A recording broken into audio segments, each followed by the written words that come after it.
Welcome back. Now that you have created your program, we are going to add weld parameters. So here on the pendant, I'm going to click on the left side, the weld parameters.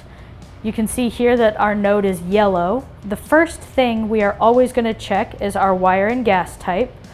So if I need to change these, I can click this little wheel, hit previous and previous.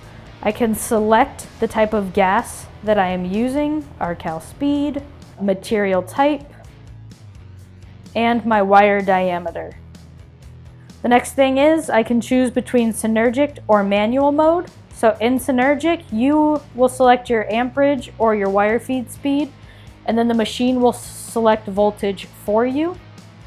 In here, you can also select your welding method. We have DC, low spatter, pulse, and wave pulse. Your other option is to use manual. So in manual, you'll select your amperage or your wire feed speed, and then you'll set your voltage. You're also able to select your welding method as DC, low spatter, pulse, or wave pulse.